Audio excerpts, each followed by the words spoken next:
هنعمل دلوقتي حركة كده حلوة قوي في الشنطة، تديها شكل كده حلو. هو ان احنا هننزل منها فروع بنفس الالوان اللي احنا اشتغلنا بيها. هنجيب خيط معانا عادي، بس نطول بقى كده على قد ما نقدر.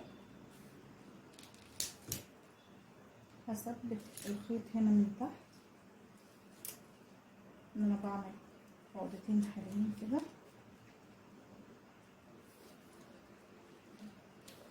وبخفي الخيط الصغير ده في الخرز.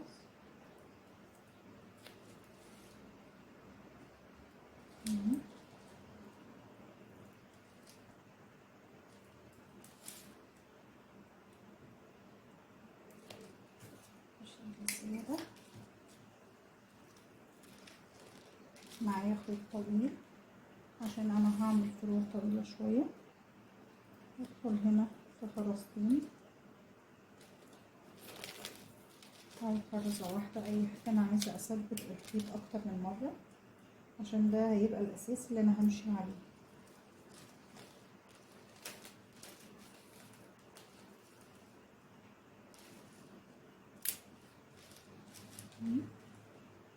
بمشي برضو كده خرزتين ولا حاجة.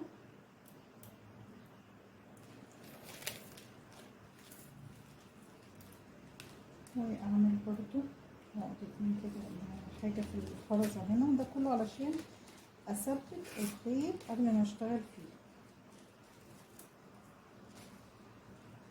كل ده بيخليني متأكدة من الشغل بتاعي انه مش هيتفك ولا هيحصل له حاجة.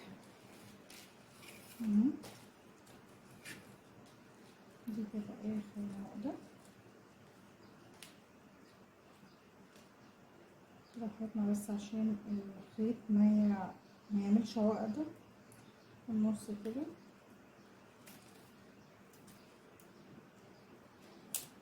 كده انا كده خلاص. هدخل بقى في الخرز كده وهعدي الخرزة الصفراء، انا هشتغل من جوه. تمام اهو. هنا بقى هدخل خرز اصفر كتير، انا عايزة كده اعمل فروع ملونة بنفس الالوان اللي انا اشتغلت فيها، يكون طولها تقريبا 20 سنتي.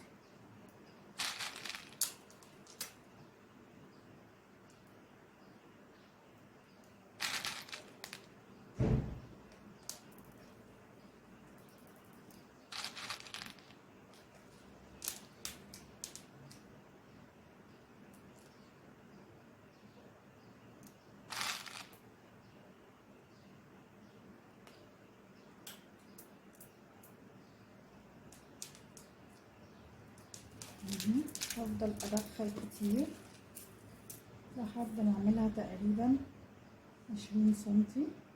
ممكن ادخل كمان شوية.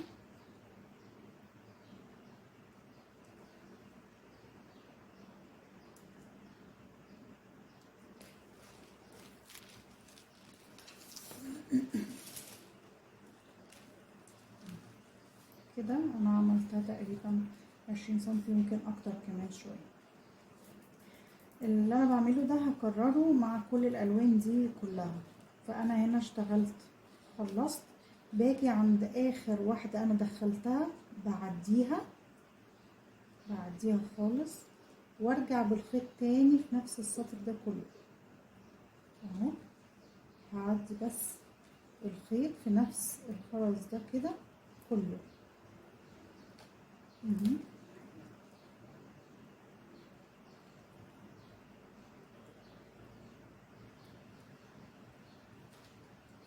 لما تاخدوا الخرز جنب بعضه كده هتلاقوا الخيط بيدخل فيه كله كده ورا بعضه بسهولة خالص، مش هتبقى حاجة صعبة ان شاء الله يعني.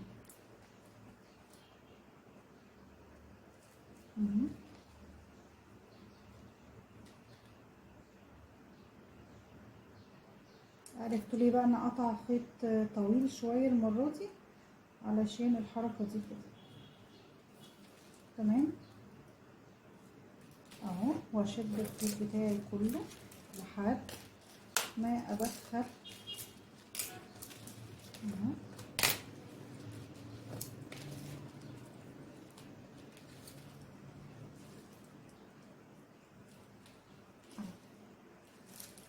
شوفوا بقى اهو، بقى نازل خالص. تمام، ما بشدش الخيط قوي عشان الفرع ما يبقاش معوج. هعدي بعد كده في اللون البرتقاني اللي بعده.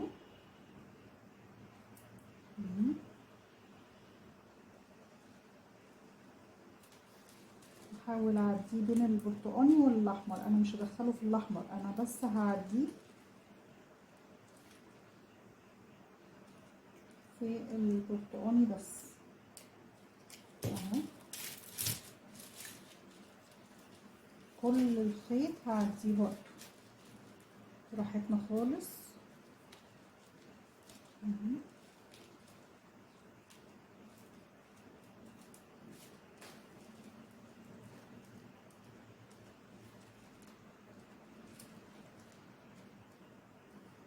هنا بس عقدة صغيرة كده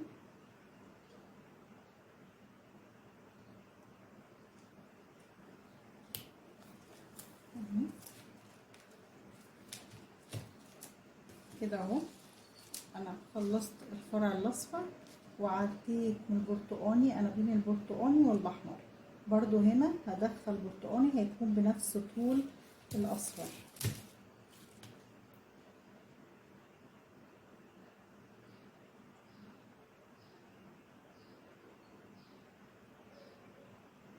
دول 29 خرزة، يبقى اسهل ليا ان انا اعد عشان اعرف انا هدخل كام واحدة على طول. بنفس الخيط اهو اللي معايا هدخل هنا 29 خرزة باللون البرتقاني.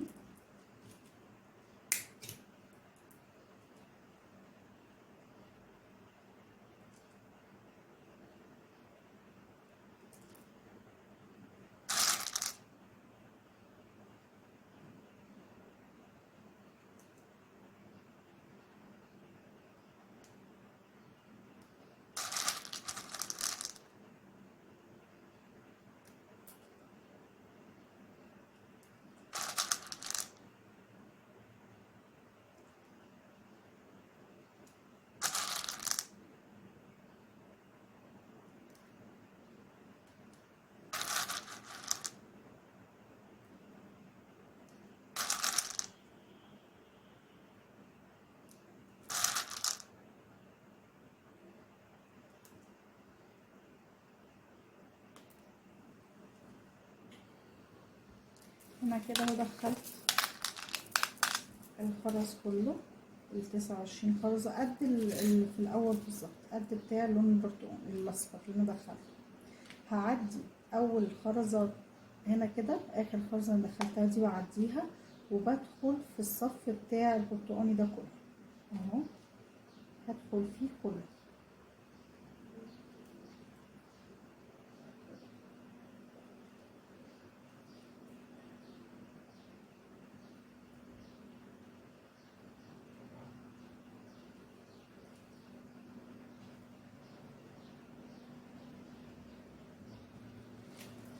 ناخد بالنا بس عشان ما نفوتش خرز، نمشي بس ونتأكد ان كله داخل في الخيط تاني.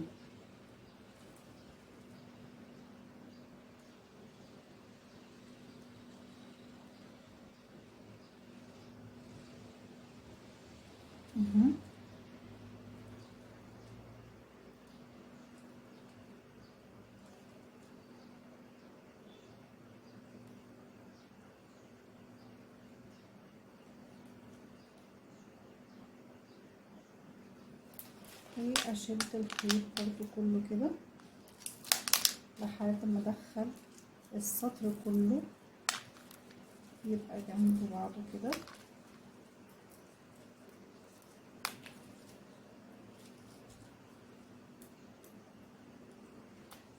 اهو. كده انا عملت البرتقاني كمان. همشي برضو كل الالوان دي بنفس الطريقه، همشي دول هنا لحد هنا، ده كله انا هعديه مش هعمله هيبقى فاضي، برضو هدخل الاخضر بس هيبقى من هنا بقى من قدامه عشان يبقى الالوان كلها من جوه. هنا انا دخلت من بين الالوان، يبقى هنا هبدأ برضو قبل الاخضر قبل اللبني قبل البامبا لحد ما بوصل لحد قبل الاصفر، كله بنفس الطريقة. احاول بس بقدر الامكان ما شدش الخيط علشان الفروع تبقى سلسة في الشكل بتاعها.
هنا خلاص انا هشتغل اللون الاخضر اخر لون في المجموعه دي، والخيط هيكون خلص معايا، وهقطع خيط قد اللي انا قطعته بالظبط واشتغل نفس الناحيه التانية زي دي كده بالظبط. هشتغلها ونرجع نشوف الشنطه شكلها عامل ازاي.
دي كده شكل